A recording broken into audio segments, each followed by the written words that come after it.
A competição deixou de ser vista dentro do mesmo serviço de telecomunicação.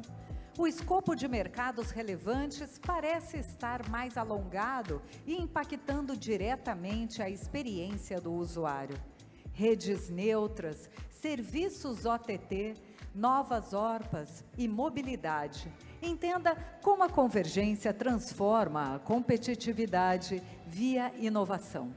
Vamos iniciar agora o 6º painel do dia sobre inovação, que abordará o tema O Provedor e seu propósito, a conectividade significativa em um mundo desigual.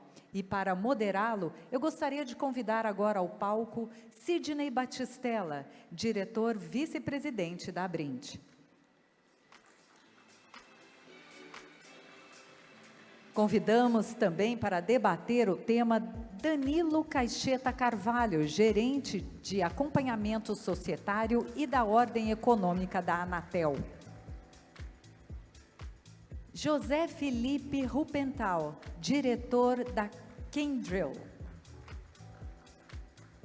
Alberto Boaventura, senior manager da Deloitte. Luiz Henrique Barbosa, presidente executivo da Telcomp. E Rodrigo Schuch, presidente da Associação NEL.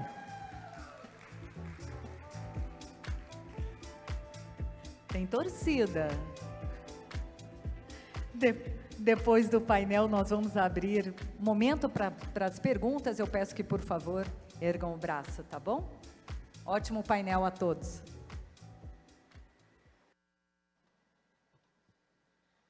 Então, boa tarde a todos e a todas. Sejam muito bem-vindos ao nosso último painel do dia de hoje, segundo dia do nosso evento nacional 2023 da Abrint, evento que se consagra mais uma vez aí com grande sucesso, uma brilhante palestra aí, podemos presenciar, né?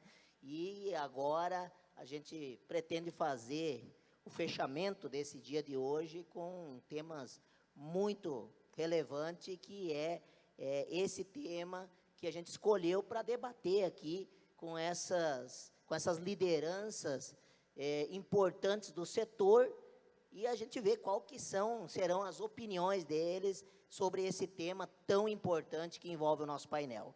E para começar, gostaria de agradecer a todos aí pela presença, pela disponibilidade de a gente fazer esse bate-papo. A gente vai fazer, assim, uma forma bem dinâmica, que a gente consiga fazer um entendimento mais fácil para o pessoal aí e abrir também depois as perguntas. Então, eu gostaria, para a gente começar o nosso painel, né, esse tema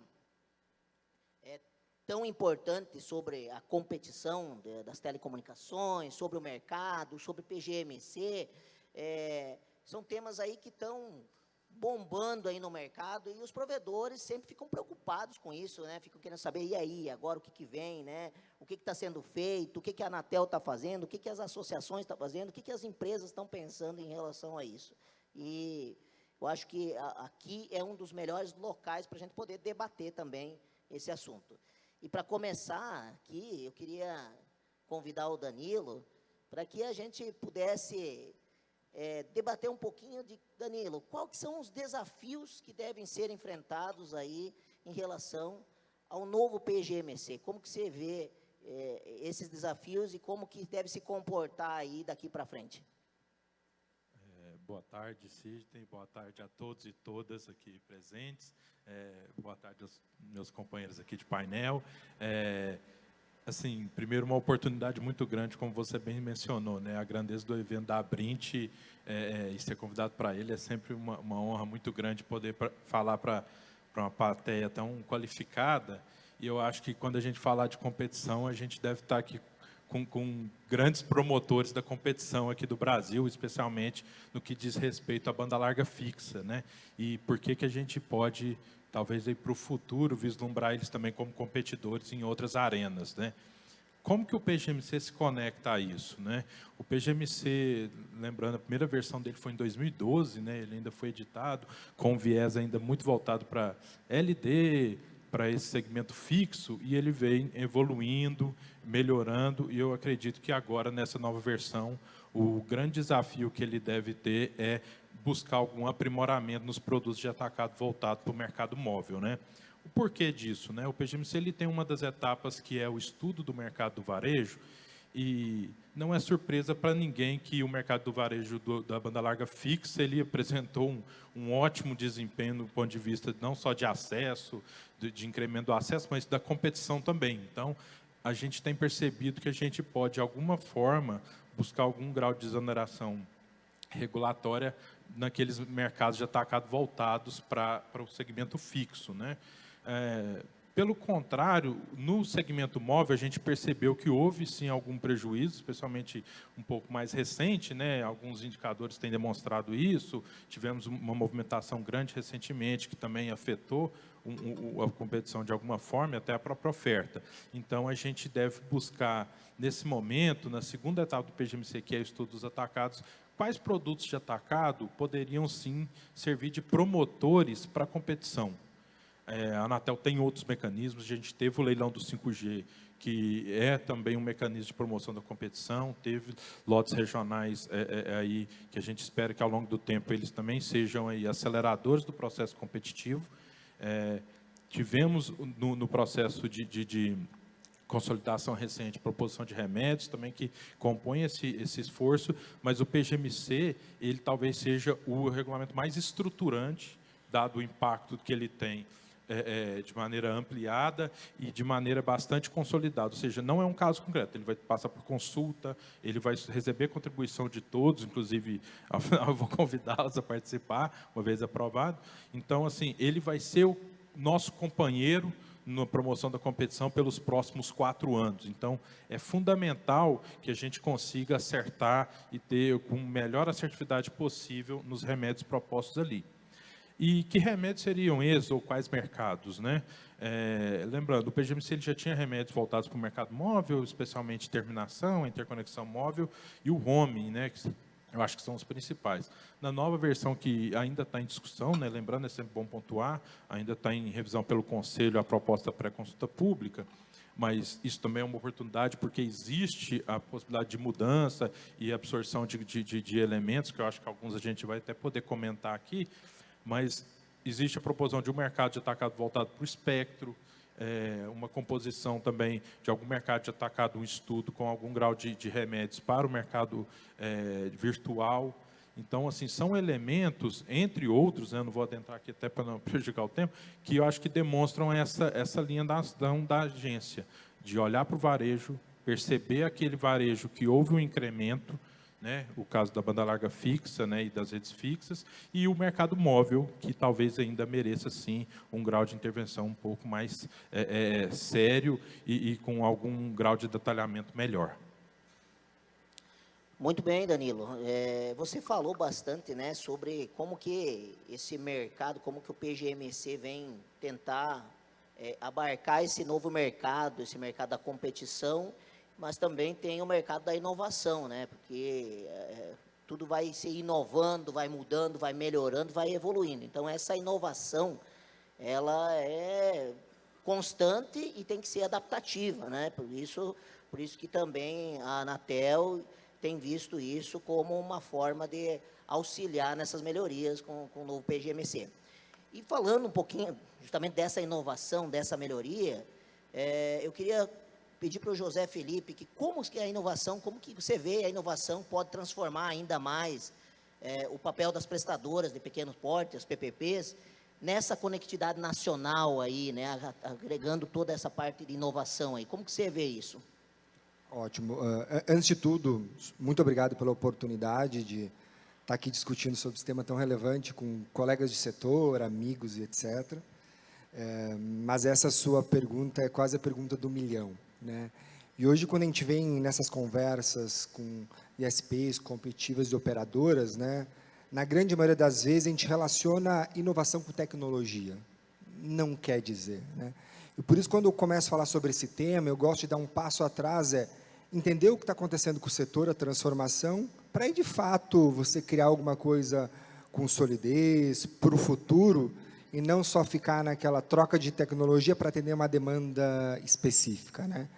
E aí eu gosto de, nessas discussões, usar 3 grandes exemplos, né, que nos fazem estar hoje nesse mercado competitivo e super concorrido, e eu gosto muito de chamar de ondas, né, que é a primeira grande onda, né, que a gente viveu no mercado de telecom, que é a ressignificação da tecnologia, né, e a mudança do centro de negócio, né, da estratégia do negócio, porque se você olhar, há muitos anos atrás, a rede, a infraestrutura, ela era o centro de negócio das operadoras. A estratégia da operadora estava baseada na rede. A rede movimentava o negócio, né? Ter rede no lugar era um diferencial competitivo, isso não existe mais. A gente vê uma segunda fase que a tecnologia passou a ser o diferencial. Ter 4G ou ter 3G era a diferença, ter metálico ou fibra era a diferença. Hoje não existe mais isso, né? A gente foi para a camada de serviço, de valor agregado, que foi, ocupou esse lugar da tecnologia. Então, hoje, um ISP de 1.000 assinantes consegue oferecer o mesmo portfólio de uma operadora de 1 milhão, em escalas diferentes. E aí eu gosto para as 2 últimas fases, que a gente vive hoje, essas 2 últimas fases, que são fases focadas cada vez mais data-centric, baseada em dados, e customer-centric. Então, essa jornada dessa ressignificação é o primeiro movimento que a gente vai começar depois a falar de inovação, né? E o segundo movimento é a chegada dos novos jogadores, né? OTTs, empresas de tecnologia, que elas aproveitaram toda essa convergência para oferecer o seu serviço, conteúdo para o usuário final direto, sem depender de uma operadora tradicional, né? E essa última e a terceira onda, que eu gosto de exemplificar, para chegar no tema de inovação, é os novos modelos de negócio. O business core passou a mudar. Então, a gente vê hoje um movimento de operadoras tradicionais, que ainda são donas da infra, do serviço, do ecossistema. A gente vê um novo modelo de infracos e service-cos, que no Brasil mostra uma maturidade cada vez mais grande, né? E quando a gente começa a entender isso aqui, e onde a gente está hoje, a gente chega já nas competitivas, na banda larga, o que acelerou essas 3 ondas? Diversas lacunas que não foram preenchidas durante vários anos pelo mercado e a pressão do mercado. E aqui começam a entrar os SPs, né, que a gente fala muito. Hoje, o que aconteceu no mercado de telecom do Brasil na banda larga fixa, ele já é um modelo de referência mundial, né, quando a gente olha o formato de explorar, o formato de mercado, a evolução de qualidade. Hoje, na operação que eu vivo no dia a dia, a gente está em 65 países e a gente vê que isso acontece de verdade, né? E como a gente falou no início, cada vez mais as operadoras elas competiam com os mesmos serviços, né? Telefonia, voz, etc. Hoje você compete com empresas de tecnologia que agora estão adicionando serviço de telecom no seu portfólio, inverteu, né? E a gente cai, como é que a gente inova? Inova não é só tecnologia, né? E o grande desafio das competitivas hoje, que já está em todo lugar, com o mesmo nível de serviço, qualidade do que grandes operadoras, isso não é tirando o mérito de um outro, é cada vez mais olhar para essas tendências que aconteceram e desenhar o futuro. Então, o que você vê? A necessidade de uma grande agenda estratégica, construída dentro dessa operadora, para lá para o futuro, né? Cada vez mais você vê operadoras no mundo saindo daquela famosa estrutura monolítica e começa a criar uma operadora num formato de plataforma, ecossistemas, grandes parceiros, grandes alianças, né? E, por fim, de fato, acaba vindo a tecnologia. Então, acho que esse grande redesenho de como encarar o mercado, que é um conjunto de agenda estratégica, começar a redesenhar, então, cada vez mais você para o modelo de ecossistema, para absorver cada vez mais, você foge hoje da grande competitividade, o rouba-monte, que é conectividade por conectividade, banda por banda, pressão. E porque, do outro lado, vai vir a pressão desses novos competidores, né? Muito bem colocado aí, José. Essa questão da inovação, dos novos produtos que estão vindo para o mercado, né? Cada dia mais a mobilidade, os aplicativos, novas empresas entrando no mercado e trazendo seus produtos aí na palma da mão das pessoas, né? E nada mais diferente, além dessa parte da mobilidade, das novas aplicações, também tem a questão da informação, né? Do entretenimento, a inovação, e as operadoras cada vez mais querem, tanto as prestadoras quanto operadoras querem mais isso mais próximo, né? Então, nós temos várias fronteiras para serem vislumbradas ainda para romper isso, né? Eu queria pedir para o Rodrigo, a Anel TV, que vem rompendo essas fronteiras, que vem desbravando esse mercado, né, de novos produtos, novas aplicações, qual que é a visão dessas novas fronteiras aí para destravar a mobilidade no universo das pequenas prestadoras, dos provedores, que agora vem buscando cada dia mais esses novos produtos aí também? Bom, primeiro, boa tarde a todos. Obrigado pelo convite. Eu fico impressionado com o tamanho que o evento tomou. Seguramente, hoje, é o maior evento setorial de telecomunicações do Brasil e com uma relevância gigante, né, pela abrangência. Gostaria também de parabenizar a Brint por ter trazido tantos talentos aqui e autoridades como o ministro Juscelino Filho. Eu acho que é importante a gente juntar nesse meio o privado do público para que a gente possa promover as reais mudanças que a gente precisa no país. Eu vou começar aqui contextualizando a importância do PGMC, né, para o desenvolvimento dos PPPs.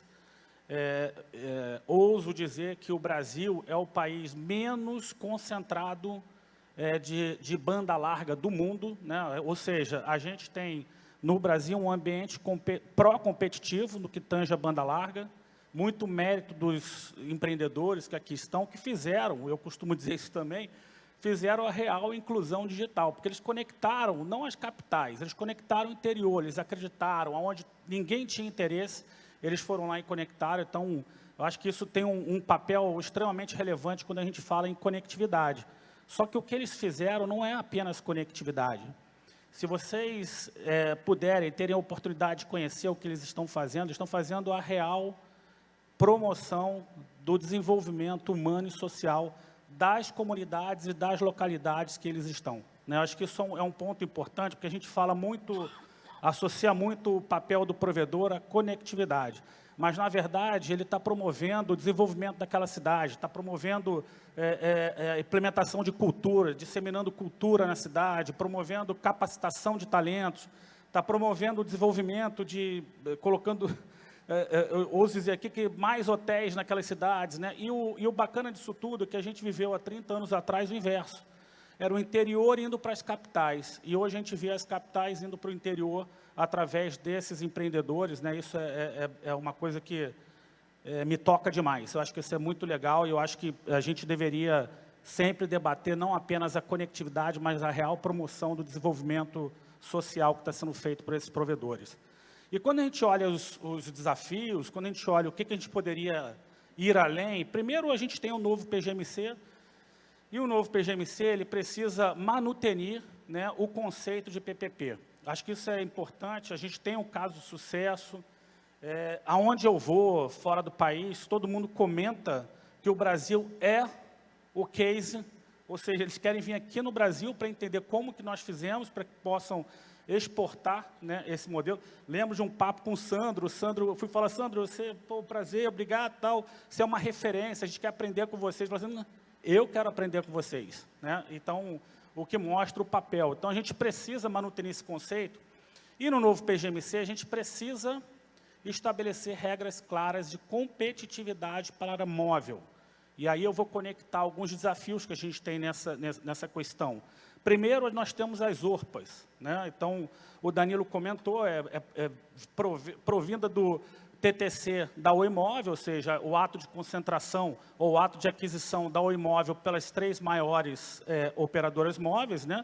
Que hoje concentram 98% de todo o espectro disponibilizado. O espectro, todo mundo sabe que o espectro é que nem oxigênio, quanto mais, né? Quem tem menos não vive, quem tem mais fica mais sossegado. Então, esse é um papel que a gente precisa olhar com carinho e a gente precisa patrocinar a Anatel para que a gente tenha as ORPAs efetivamente entregues, né? A gente tem as regras, a gente tem as aprovações, tem tudo, mas, de fato, hoje, os nossos operadores ainda não podem se fazer valer das ORPAs que foram definidas pela Anatel.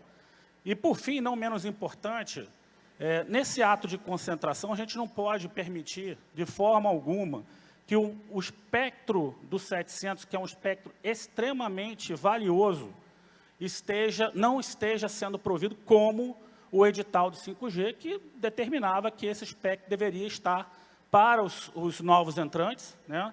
E aí a gente vê novamente as forças da concentração querendo concentrar ainda mais, querendo tirar esses novos entrantes aí do jogo. Então, a gente tem que estar atento, tem que buscar o melhor diálogo aqui, porque essa não é a melhor forma da gente conseguir fazer com que o sucesso do modelo de banda larga fixa também seja o sucesso do modelo da banda larga móvel, que eu tenho certeza que isso vai acontecer se a gente tiver esse cenário pró-competitivo, né? E ouso dizer aqui que todos os operadores que aqui estão, pequenos operadores, médios operadores, vão se fazer valer disso, porque os novos entrantes, gente, eles vão ser os maiores promotores de rede e de possibilidade para que vocês entrem também com o serviço móvel e complemente ainda mais o serviço de vocês.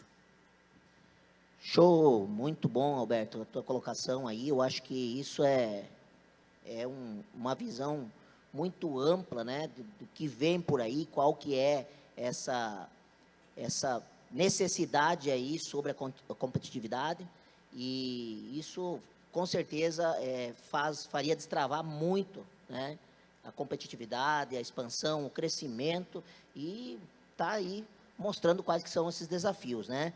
Mas para falar um pouquinho sobre vamos ampliar um pouquinho esse tema da competição aqui, eu queria convidar o Alberto para falar um pouquinho sobre a visão do mercado de competição, né? Já que o Rodrigo falou um pouquinho sobre essa parte competitiva, essa necessidade de melhoria na competitividade, desses ajustes.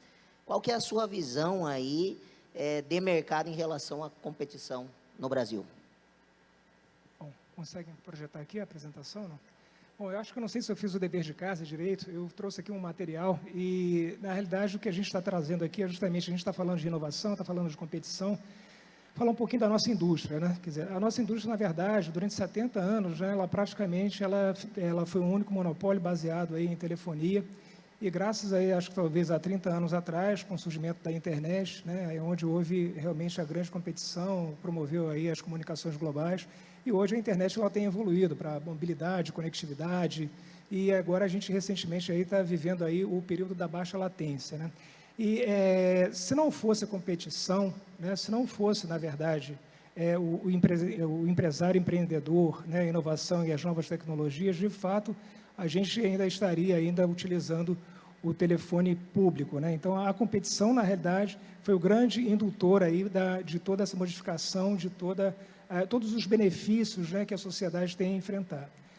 Bom, o que mudou, eu vou estar passando rapidamente, acho que só tem 2 slides aqui mais emblemáticos aqui dentro do tema, né? Ou seja, o que a gente mudou é justamente que a telefonia ela passou para outras formas de comunicação, seja redes sociais, seja conteúdo, e essa trajetória, né, de certa forma, fez com que, obviamente, as empresas elas buscassem novas formas, né, de rentabilizar os serviços prestados. Aí surgiram, aí, obviamente, aí, toda essa miríade aí de operadoras, né, e foi também beneficiado justamente por causa da evolução tecnológica, né? A evolução tecnológica também começou os primeiros passos para a convergência, né? Teve uma convergência de serviços que eram tipicamente TDM para IP, né, onde várias empresas se beneficiaram com isso, e agora, mais recentemente, aí, justamente na convergência aí da própria virtualização, onde as aplicações também são virtualizadas, onde tem um grande benefício da utilização da mesma infraestrutura, inclusive até do próprio código. Então, existe, na verdade, como grande promotor também, né, ou seja, a competição trouxe a inovação, que trouxe também desenvolvimento tecnológico e a busca, obviamente, por sinergia e mais competição. Com isso, o que acontece, né? Num cenário onde era a era de voz, onde uma operadora típica, né, ela tinha que fazer tanto investimentos em rede, em infraestrutura, né, e no seu próprio core business e mesmo em conteúdo, agora ela pode estar desfrutando de uma miríade aí de possibilidades, né, fazendo com que ela não só, na verdade, ela pode estar focando, obviamente, aí nos investimentos necessários para aquilo que realmente faz sentido para ela, os investimentos estratégicos, e ela pode estar utilizando aí das outras empresas para geração de conteúdo, para geração, enfim, de aplicações, inclusive até para subsidiar a sua própria infraestrutura, focando sempre aí nos seus investimentos, concentrando os seus investimentos naquilo que de fato faz sentido para ela no core business dela. Então, em resumo, né, a competição trouxe a inovação, né, que por sua vez trouxe, na verdade, o desenvolvimento de novos mercados, né, e a conformação de novos mercados. Então, infelizmente, aí a apresentação era um pouco mais longa, eu quero dar a chance aí para os demais colegas falarem também. Peço desculpa. Obrigado, Alberto, aí pela sua apresentação e pela visão. Realmente, eu acho que essa abertura de mercado, né, de virtualização, né, trouxe bastante competitividade. O MVNO, né, a consolidação do MVNO foi um exemplo, né, de abertura de mercado e novas oportunidades, principalmente para os pequenos provedores, porque isso fez com que gerasse uma competitividade melhor, que os provedores pudessem ofertar novos produtos nas suas redes, né? A própria facilitação do SCM, o STFC, novas tecnologias, fizeram com que os provedores deixassem só de oferecer a internet e oferecessem novos produtos. Esse ambiente de virtualização é um exemplo muito forte disso mesmo, né? Nos aspectos competitivos, que, né, ainda existe uma demanda bem de atenção ainda em relação ao que a Anatel precisa. Luiz Henrique, eu queria ver como que você vê que a Anatel precisa ficar tendo uma vigilância ainda em relação a essa parte de competição, para que haja uma concorrência leal, para que haja uma competitividade mais sadia. Boa tarde, Sidney. Primeiro, cumprimentar todos os colegas aqui do painel, cumprimentar os presentes. Estava empolgado que o palco estava cheio. O Rodrigo tinha até uma torcida na hora que ele subiu aqui, eu fiquei um pouco com inveja. Mas ver aqui pelo menos umas 300 pessoas interessadas nessa sopa de letrinha aqui, PGMC, ORPA, enfim, um monte de letrinhas aqui, eu vou tentar simplificar, mas fico feliz de ver esse interesse e feliz de ver a feira, a pujança da feira, muita gente movimentando e tudo mais. Espero que, né, está gerando muito negócio. E um pouco dessa agenda que o Rodrigo colocou, nós temos falado a respeito disso, né? Telecom não são só 4 empresas, telecom são milhares de empresas que geram empregos locais, criam dinamismo local. Então, eu tenho uma apresentação que eu mostro lá, empregos super sofisticados das associadas da Telcomp, a mesma coisa da Brint, em diversas cidades do país. Então, gerando emprego qualificado e criando dinamismo local, né? Então, essa pujança e esse momento que a gente vive, ele não se deu de maneira automática. Isso foi resultado de muito trabalho, tá, das associações que estão aqui, a Brint, que talvez a mais novata das associações, né, mas que ganhou uma pujança, da ANEL, a Telcomp, outras tantas associações parceiras que brigaram por conta da relação atacadista em telecom.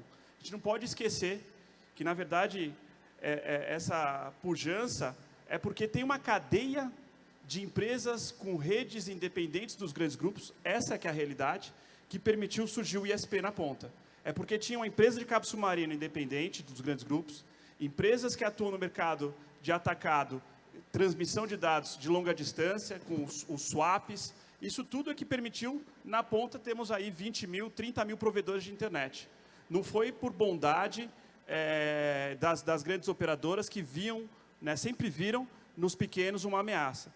Então, é bom relembrar isso para entender a dinâmica competitiva e onde a Anatel tem que regular, o que ela precisa desregular, né? A Telcomp tem orgulho de ter cunhado o termo PGMC, né? Existiu o PGMU, a LGT fala em universalização e competição, e aí a gente levantou a mão.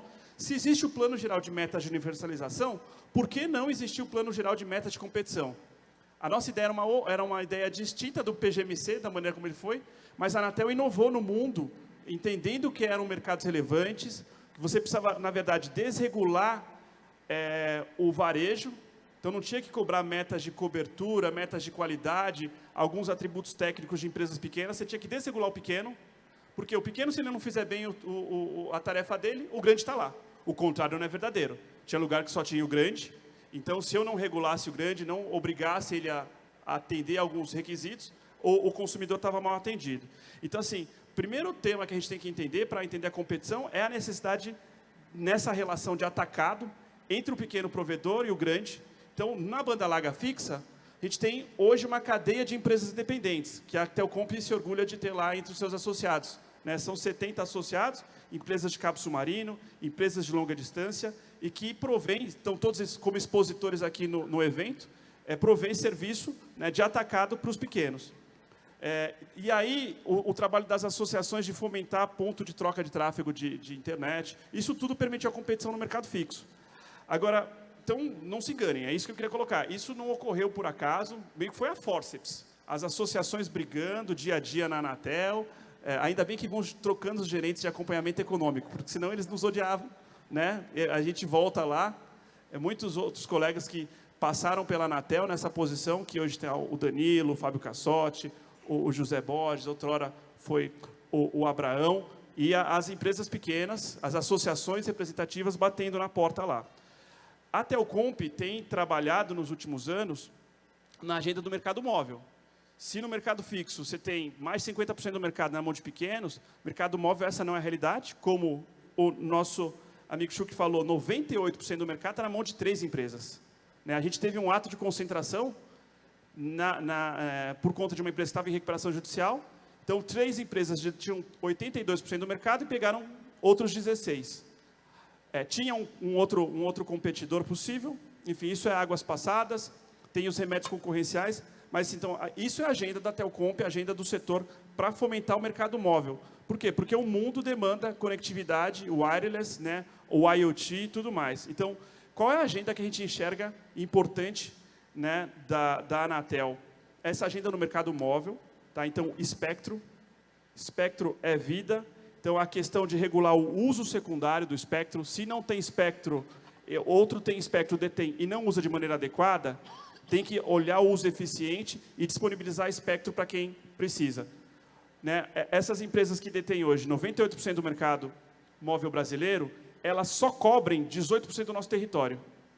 E isso, inclusive, o Brasil é um case na questão de cobertura de banda larga fixa com fibra ótica, e eu me arrisco a dizer que a fibra ótica tem, por conta dessa competição dos pequenos provedores, uma capilaridade e uma abrangência territorial maior que o mercado móvel. Isso não acontece em nenhum lugar do mundo. O mercado móvel, por definição, eu coloco uma antena e faço uma cobertura.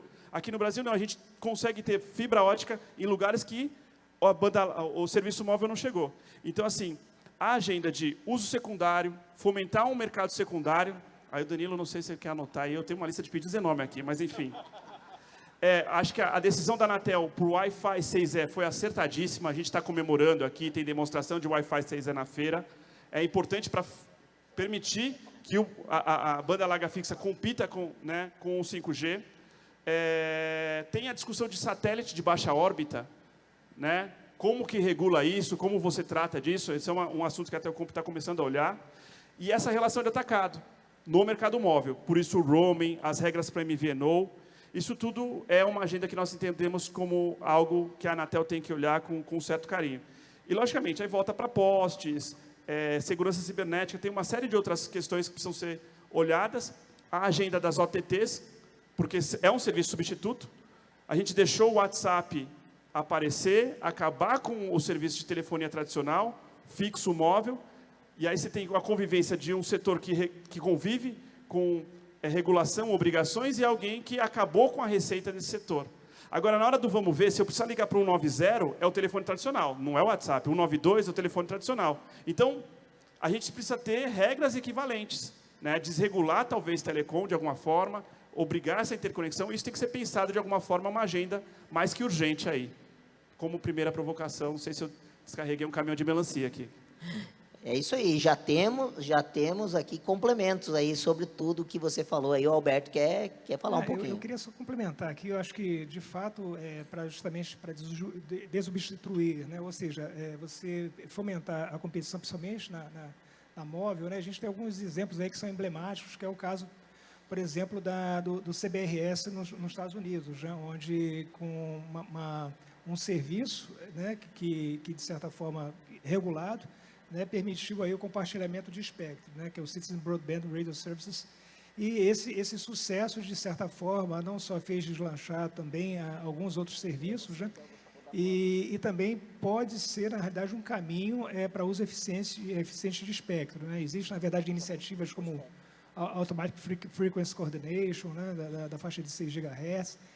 Acho que talvez o caminho, e tem sido apontado principalmente por causa da sexta geração, né, pela inexistência aí de espectro de mid-bands, né, ou seja, espectro abaixo de 6 GHz, o compartilhamento de espectro. Acho que talvez seja o caminho, de fato, para a universalização aí dos acessos móveis, né. Muito bom, José Felipe. Assim, o Luiz falou um pouco sobre essa questão do espectro, né? Ele fez uma comparação aí do mercado de banda larga, de fibra ótica, que muitas vezes está atendendo aonde não tem espectro, onde não tem nada móvel ainda, né? Espectro tem, está sem usar esse espectro, né?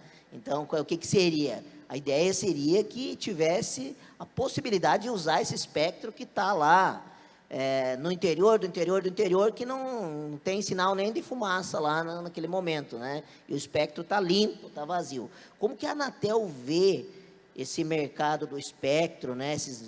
Que é um mercado relevante, a necessidade de levar também, abrir o espectro, proporcionar a expansão do espectro, assim como foi proporcionado, assim como cresceu o mercado de banda larga fixa, né? Algo que fosse assim parecido com isso. Como que vocês veem isso? E depois também tem a questão de como ver também a questão das redes neutras. Obrigado, Sidney.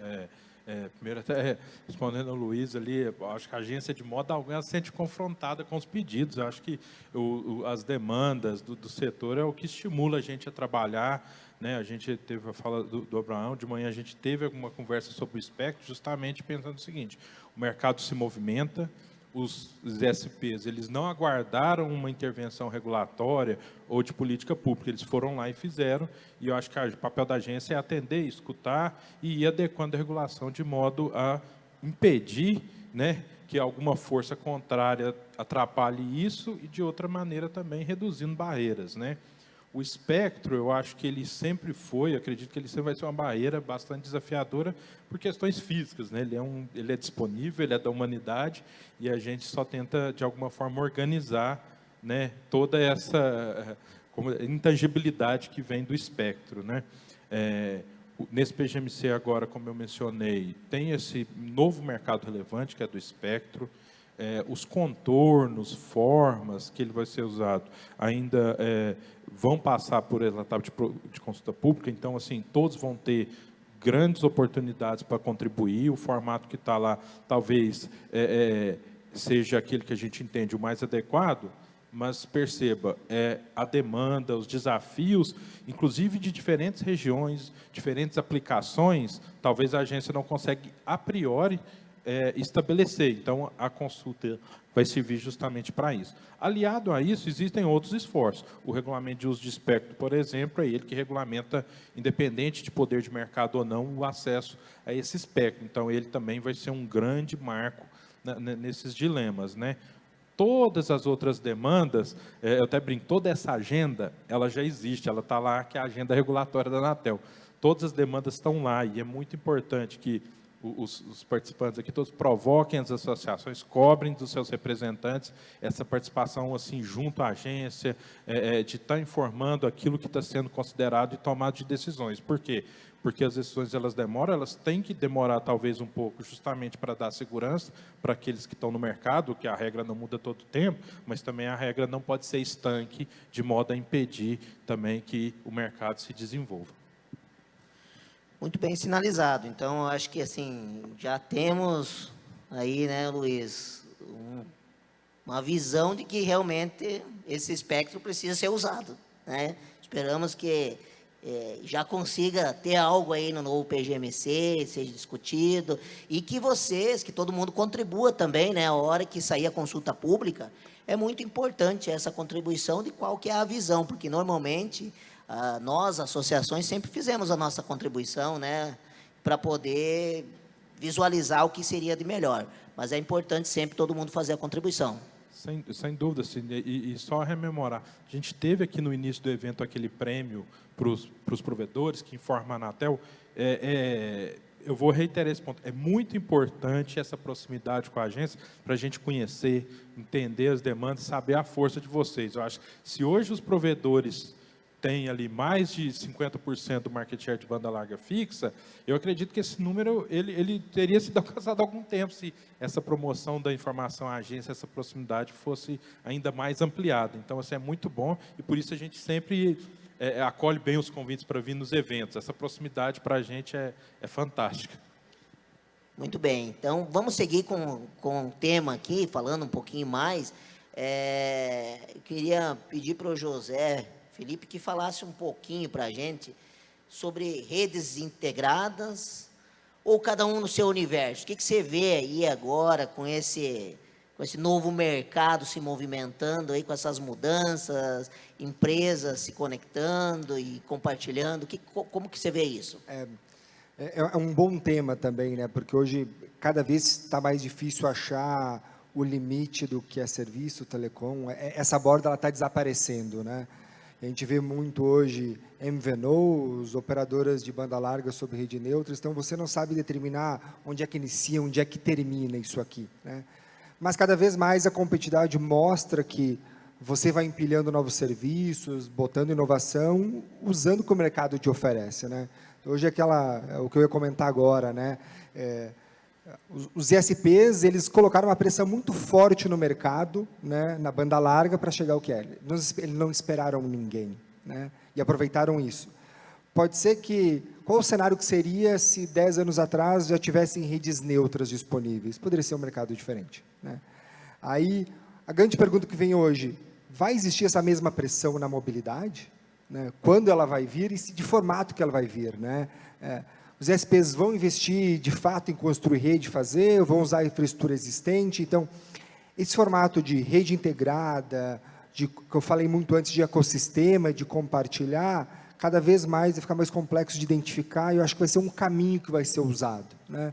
Então, nunca é um só, é um modelo híbrido. Então, o modelo de expansão vai ser construindo, criando seu produto, o seu mercado, e outro vai ser usando o ecossistema de outros, né? Mantendo essa garantia de serviço, né? Mas a grande pergunta que a gente vem discutindo é isso, né? E a pressão agora da mobilidade, porque cada vez mais agora na banda larga fixa, o ISP está cobrindo todo o território brasileiro, trouxe qualidade, trouxe preço, vai empilhar novos serviços, vai chegar um momento, eu preciso gerar mais competitividade e monetizar. E falar de monetizar sem falar de mobilidade, que é a próxima camada que vai atender a cidade, a região, ele vai acelerar a pressão na mobilidade. Aí a discussão que a gente tem de quando a gente está preparado para isso, né? Eles vão esperar tudo acontecer ou a gente vai aprender o que aconteceu no passado e já preparar? Eu entendo que a gente já está se preparando para isso, né? Muito bem, eu acho que é um ponto de vista muito interessante, e eu acho que essa integração ela é natural e vai ter que acontecer, vai haver uma integração muito forte. Não menos, né, essa integração, o uso de software, o uso de aplicações e tudo mais, ela vem aumentando cada dia que passa, está aumentando, as pessoas estão utilizando mais, e estão deixando de utilizar algumas outras funcionalidades, algumas outras atividades. E nisso, nós temos o SEAC, né, que é o serviço de TV por assinatura, né, e agora, muito forte, o mercado de OTTs aqui, que até o Luiz comentou sobre isso. Como que a Nel TV vê isso, Rodrigo?